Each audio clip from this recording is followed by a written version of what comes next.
देखिए हम लोग पढ़ रहे हैं नॉट फॉर प्रॉफिट ऑर्गेनाइजेशन और लाभकारी संस्थाओं के लेखे।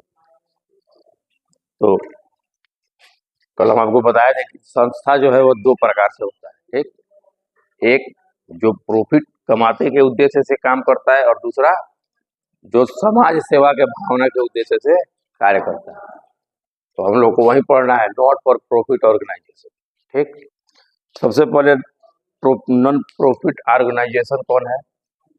वह संस्था जो समाज में सेवा भावना के उद्देश्य से कार्य करता है, वह अलाभकारी संस्था या नॉट फॉर प्रॉफिट ऑर्गेनाइजेशन कहलाता है। जैसे कोई स्कूल हो गया, कॉलेज हो गया, यूनिवर्सिटी हो गया, कोई पूजा क्लब हो गया, कोई जो है क्रिकेट क्लब हो गया। ठीक, तो ये सब संस्था जो है कहलाता है नॉट फॉर प्रॉफिट ऑर्गेनाइजेशन। और ये संचालित होता है किसके द्वारा?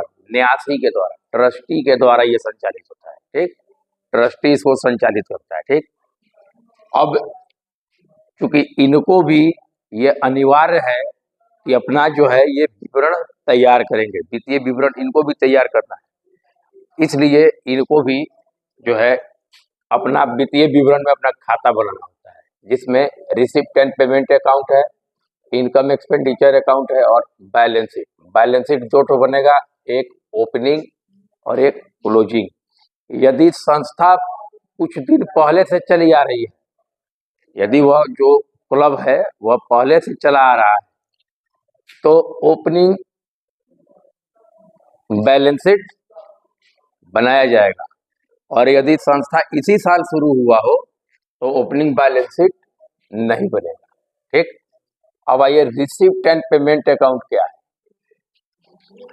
Receipt and payment account cash book का समरी बुक है। ठीक है, सारांश है, रोकड़ बही का सारांश है। रिसिप्ट पेमेंट अकाउंट रोकड़ बही का सारांश है। और जब ये कैश बुक इसमें आ गया नाम, तो ये किस बेसिस पर काम करेगा? ये रियल अकाउंट पर काम करेगा और जहां भी कैश आएगा वह कैश बेसिस पर कार्य करता है।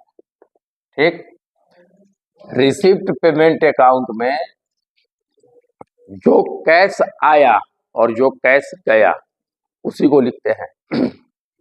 जितना भी कैश रिसिप्ट हुआ है वह रिसिप्ट साइड में, और जितना भी कैश पेमेंट हुआ है वह पेमेंट साइड में। ठीक है, इसमें जो आउटस्टैंडिंग है या जो एक्यूरेट है उसको नहीं लिखा जाता है। ठीक, रिसिप्ट एंड पेमेंट अकाउंट एक रियल अकाउंट है और इसमें दो पक्ष होते हैं। जो डेबिट वाला पक्ष होता है उसको हम लोग रिसिप्ट कहते हैं, और जो क्रेडिट वाला पक्ष होता है उसको हम लोग पेमेंट कहते हैं। ठीक, रिसिप्ट साइड में जितनी भी प्राप्ति है, चाहे वह कैपिटलाइज हो या फिर वह रेवेन्यू हो, कहने का मतलब है कि चाहे वह पूंजीगत हो या आयगत हो, उसको आपको क्या करना है? सिर्फ इसमें देखना है कि कैश आया तो रिसिप्ट साइड में, कैश गया तो पेमेंट साइड में। ठीक है, रिसिप्ट एंड पेमेंट का शुरुआत हमेशा ही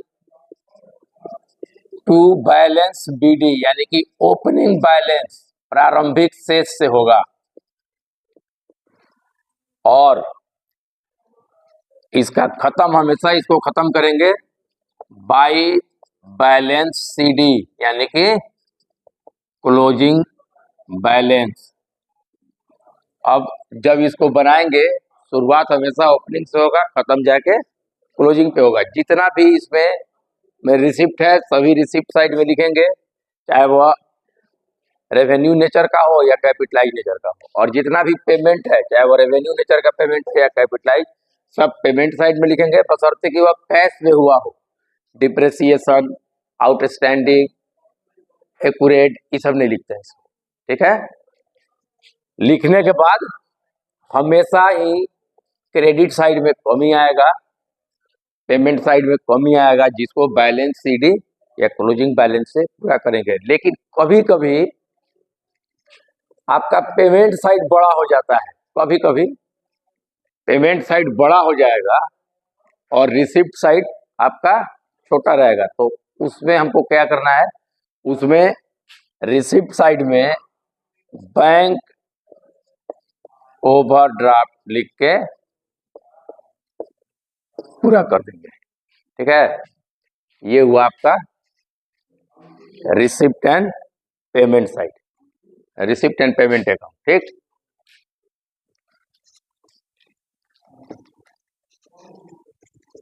receipt and payment account cash basis पर कार्य करता है। अब इसके बाद इनकम एक्सपेंडिचर अकाउंट, क्योंकि जो संस्था है उसको अपना वित्तीय विवरण बनाना होता है, तो इस एनपीओ के वित्तीय विवरण में receipt and payment account, income expenditure account और बैलेंस शीट तीनों आता है। ठीक, तो income and expenditure account,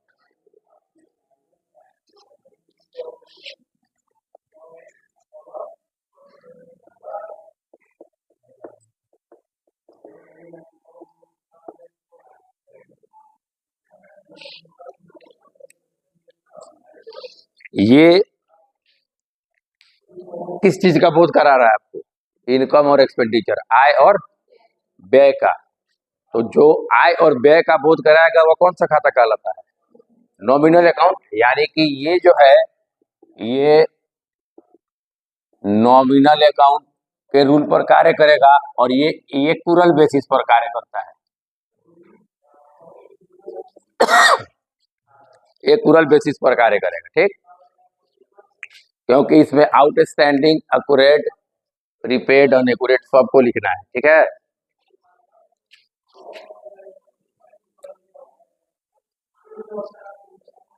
income expenditure account एक नॉमिनल अकाउंट है जिसमें दो पक्ष होते हैं, एक एक्सपेंडिचर, इसके डेबिट साइड को एक्सपेंडिचर कहेंगे। ठीक है, और क्रेडिट साइड को इनकम कहेंगे।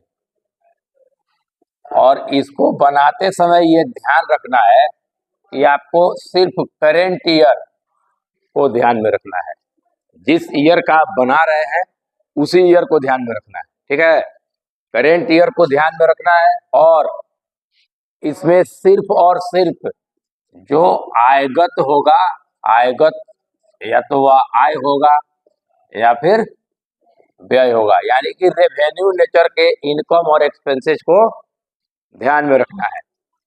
अब जितना भी रेवेन्यू नेचर का एक्सपेंडिचर है वह सभी का सभी कहाँ आएगा, वह सभी का सभी एक्सपेंडिचर साइड में लिखेंगे। ठीक, जो भी रेवेन्यू नेचर का है, जैसे सैलरी, रेंट, इलेक्ट्रॉनिक्स, ठीक, इलेक्ट्रिक चार्ज, जो भी रेवेन्यू नेचर का खर्च है वह सभी के सभी एक्सपेंडिचर साइड में लिखे जाएंगे। और जो भी रेवेन्यू नेचर का आय होगा, इनकम होगा, वह सभी के सभी कहाँ लिखे जाएंगे, वह सभी के सभी इनकम में लिखे जाएंगे। ठीक, और इसमें सब काम करने के बाद यदि आपका इनकम साइड बड़ा होता है तो आपको इसमें सरप्लस मिलेगा।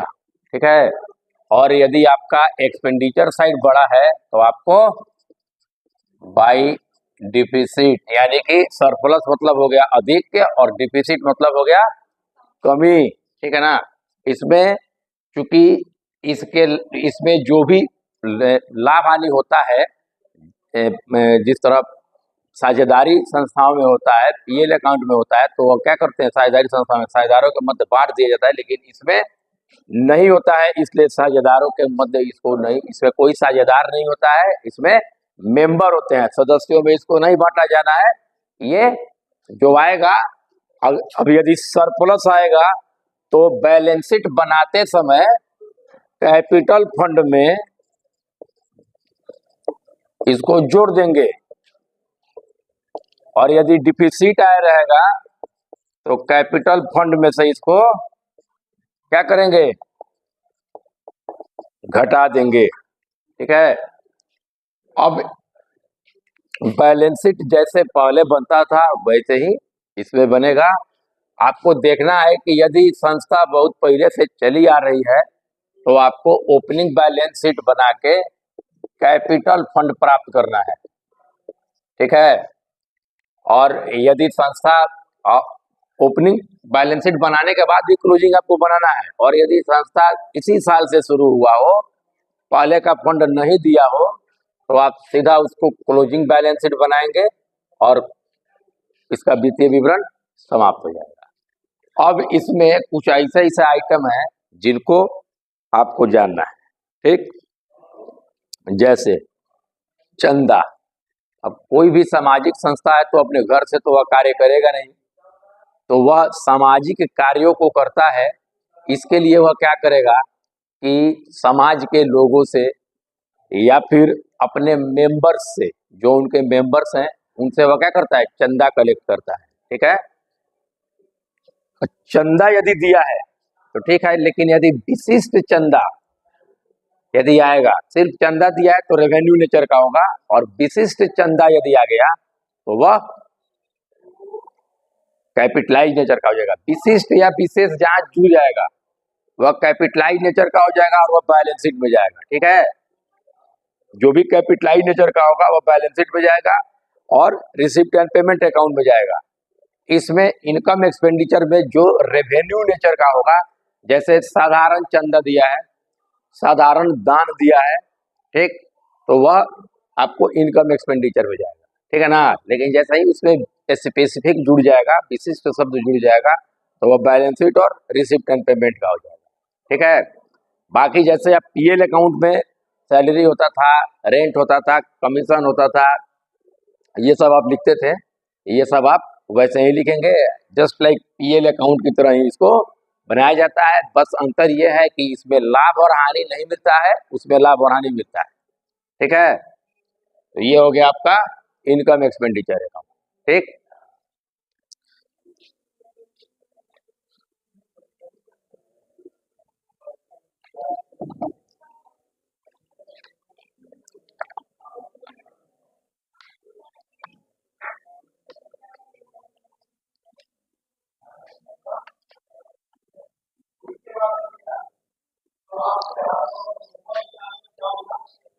एक होता है इसमें प्रवेश शुल्क, एंट्रेंस फी। तो एंट्रेंस फी क्या है, जब संस्था में मेंबर शामिल होते हैं तो उनको कुछ ना कुछ फी देना पड़ता है, इसको हम लोग एंट्रेंस फी बोलते हैं। अब एंट्रेंस फी के संबंध में, एंट्रेंस फी वैसे आयगत ही माना जाता है, रेवेन्यू माना जाता है, लेकिन एंट्रेंस फी के संबंध में लेखा शास्त्रियों में कुछ मतभेद है कि नहीं, ये जो है रेवेन्यू नेचर का नहीं है, ये कैपिटलाइज नेचर का है, या ये कैपिटलाइज नेचर का नहीं है, रेवेन्यू नेचर का है। ठीक। तो आपको प्रश्न में जब मिलेगा तो आप उसको क्या करेंगे, आप उसको रेवेन्यू नेचर मानकर, या प्रश्न में जो सूचना दिया है आप उसके हिसाब से उसको ट्रीटमेंट करेंगे उसका। ठीक है। Life membership fee. Life membership fee, जब किसी संस्था में कोई सदस्य आता है तो वह प्रवेश करते ही एक शुल्क देता है, जो उसे एक ही बार लिया जाता है, जो आजीवन सदस्यता शुल्क या लाइफ मेंबरशिप फी कहलाता है। और यह एक बार मिलता है, इसलिए क्या हुआ, ये कैपिटलाइज नेचर का हो गया और यह बैलेंस शीट में जाएगा, रिसिप्ट एंड पेमेंट अकाउंट में जाएगा। ठीक। अब कैपिटल नेचर, कैपिटलाइज नेचर और रेवेन्यू नेचर क्या है। ठीक। तो वह कैपिटलाइज हो गया कि जो बारंबार प्रवृत्ति की हो, सॉरी, रेवेन्यू हो गया जो बारंबार प्रवृत्ति का हो, और कैपिटलाइज हो गया जो एक बार की प्रवृत्ति का हो। जैसे जितना एसेट्स है, बिल्डिंग, फर्नीचर, मशीनरी, ठीक है, ये मान के चलिए कि घर आज बन गया फिर कल नहीं ना बनेगा, मोटरसाइकिल आज खरीदा गया फिर कल नहीं ना खरीदाएगा। तो ये हेवी अमाउंट हेवी अमाउंट या फिर जो एक बार की प्रवृत्ति के हैं वह कैपिटलाइज नेचर के हैं, और कैपिटलाइज नेचर का जो भी है वह बैलेंस शीट में जाएगा, रिसिप्ट एंड पेमेंट अकाउंट में जाएगा। लेकिन यदि उस पर डिप्रेसिएशन हो तो भी असेट्स है, वह कैपिटल नेचर का होता है। ठीक है, वह रिसिप्ट एंड पेमेंट अकाउंट और वह बैलेंस शीट में जाएगा। ठीक है, लेकिन यदि उस पर डिप्रेसिएशन है तो डिप्रेसिएशन को आप क्या करेंगे, उसका डिप्रेसिएशन निकाल के उसको इनकम एक्सपेंडिचर के एक्सपेंडिचर साइड में लिखेंगे, या फिर उन संपत्तियों को बेचने पर यदि आपको प्रॉफिट या लॉस हुआ रहेगा, जैसे 1000 के संपत्ति को 750 में बेचा गया तो आपको 250 का क्या होगा, लॉस होगा, तो वह एक्सपेंडिचर साइड में। और वहीं 1000 के संपत्तियों को 1500 में बेचा गया तो 500 का आपको प्रॉफिट होगा, तो वह इनकम साइड में लिखेंगे। ठीक है, और रेवेन्यू नेचर वह हो गया जो बारंबार की प्रवृत्ति की हो, साल में कई बार हो, जैसे सैलरी प्रत्येक महीना आपको देना है, रेंट प्रत्येक महीना देना है, टेलीफोन चार्ज, इलेक्ट्रिक चार्ज, ये प्रत्येक महीने का ना कार्य है तो देना है। इसमें एक चीज आता है बुक्स और एक आता है पीरियडिकल्स, किताब, और ये हो गया पाक्षिक या फिर मैगजीन कहिए। जैसे आप जो किताब पढ़ रहे हैं यह साल में एक ही बार वह किताब प्रकाशित होता है और वह एक बार पब्लिश होगा, उसके बाद फिर जब नेक्स्ट ईयर का पब्लिश करना होगा, अभी जो आप पढ़ रहे होंगे उसका होगा 2023 2024-25।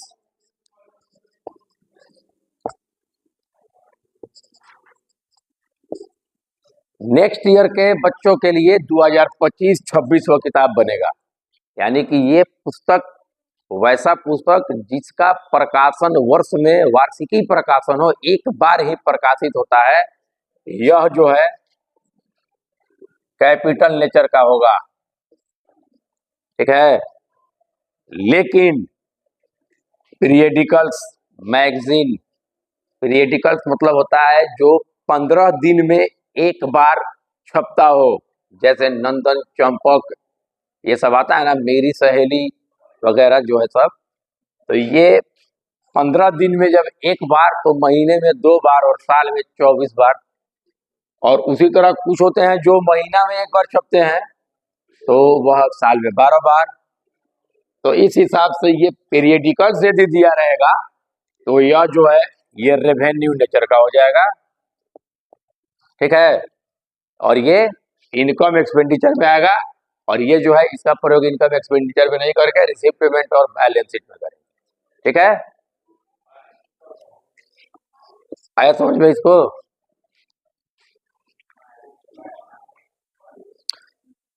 अब इसमें आपको जो है कुछ मटेरियल कंज्यूम्ड या मेडिसिन कंज्यूम्ड भी होता है। ठीक है ना,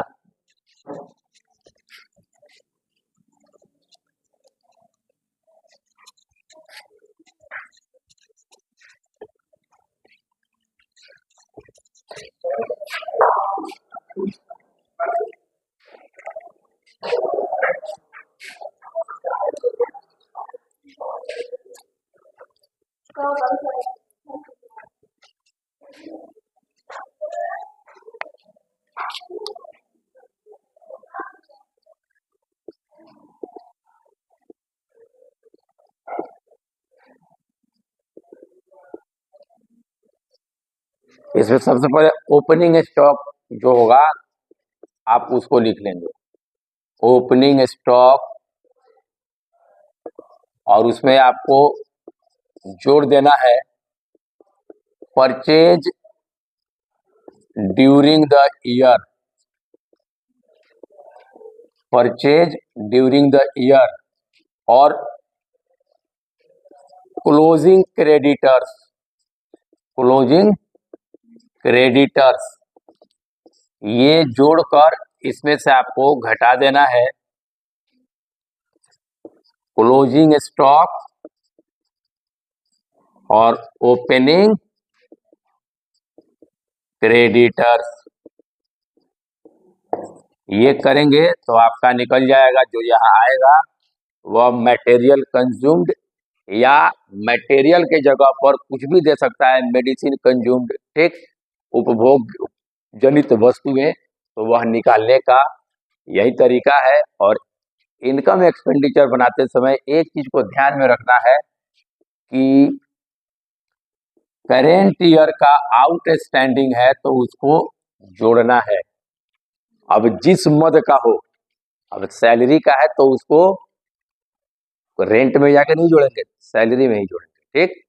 करेंट ईयर का आउटस्टैंडिंग है तो उसको जोड़ना है, और करेंट ईयर का प्रीपेड हो तो घटाना है, ठीक है। प्रीवियस ईयर का आउटस्टैंडिंग हो तो घटाना है, और प्रीवियस ईयर का प्रीपेड हो तो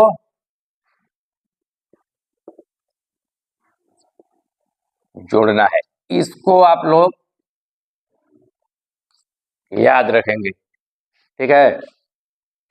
करेंट ईयर आउटस्टैंडिंग को ऐड करना है और करेंट ईयर के प्रीपेड को घटाना है, ठीक। प्रीवियस ईयर आउटस्टैंडिंग को ऐड करना है, प्रीवियस ईयर प्रीपेड को, प्रीवियस ईयर आउटस्टैंडिंग लेस और प्रीवियस ईयर प्रीपेड को जोड़ना है। एक चीज हमेशा इसमें आप ध्यान दीजिएगा कि जब आप इनकम एक्सपेंडिचर बनाएंगे, ठीक है, तो पाने वाला जो भी है, जो भी, जैसे संस्था में मिलने वाला जो भी है और जाने वाला जो भी है, यानी कि इनकम और एक्सपेंडिचर, ठीक है। तो यदि पाने वाला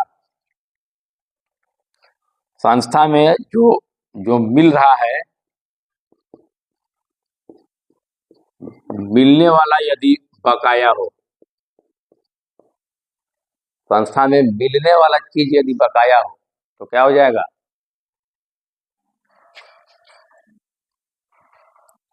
यह जो है बैलेंस शीट के एसेट साइड में जाएगा।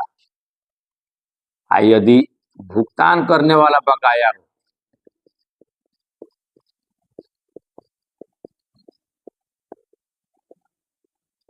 तो बैलेंस शीट के लायबिलिटी साइड में आएगा, ठीक है। अब भुगतान करने वाला अगर एडवांस कर दिए तो बैलेंस शीट के एसेट साइड में जाएगा। भुगतान करने वाला चीज यदि हम क्या किए, ज्यादा दे दिए, एडवांस कर दिए, तो वह बैलेंस शीट के एसेट साइड में आएगा।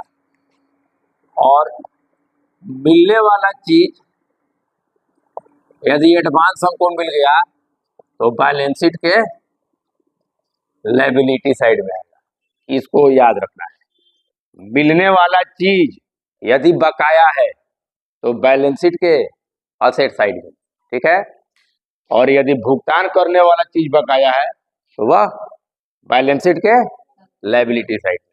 भुगतान करने वाला हम यदि एडवांस पेमेंट करती हैं तो वह बैलेंस शीट के एसेट साइड, ठीक।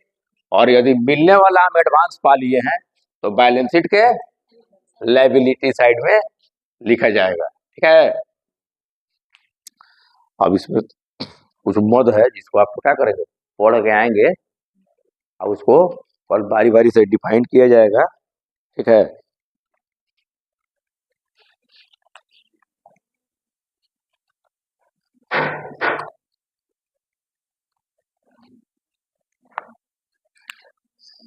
अब देखिए, क्योंकि यह नॉट फॉर प्रॉफिट ऑर्गेनाइजेशन है, ये व्यापार तो करता नहीं है, ये समाज में समाज सेवा के उद्देश्य से कार्य करता है, ठीक। लेकिन कोई भी कार्य करेगा तो अपने घर से तो लगा के करेगा नहीं, तो इसको चंदा, वसीयत, दान, entrance fee, life membership fee, ठीक, इस सब से इसका कार्य चलता है। लेकिन ये गैर व्यापारिक संस्था भी कभी कभी अनुसांगिक व्यापार खाता बनाती है, ठीक है ना, इंसिडेंटल ट्रेडिंग अकाउंट, ध्यान से समझिए इसको, अनुसांगिक व्यापार खाता ये बनाती है। अब ये कब बनाती है? जैसे अस्पताल है, तो अस्पताल भी एनपीओ में आता है, ठीक है ना।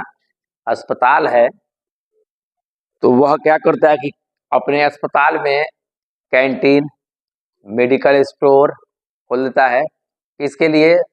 जनता के सेवा के लिए, और अपने अपने जो स्टाफ है उसके, उनके लिए, ठीक है। तो वहां पर तो वह व्यापारिक कार्य कर रहा है, उनसे पैसा ले रहा है, वहां तो खरीद बिक्री का कार्य हो रहा है ना, कम दाम में ही दे रहा है, लेकिन कर तो रहा है।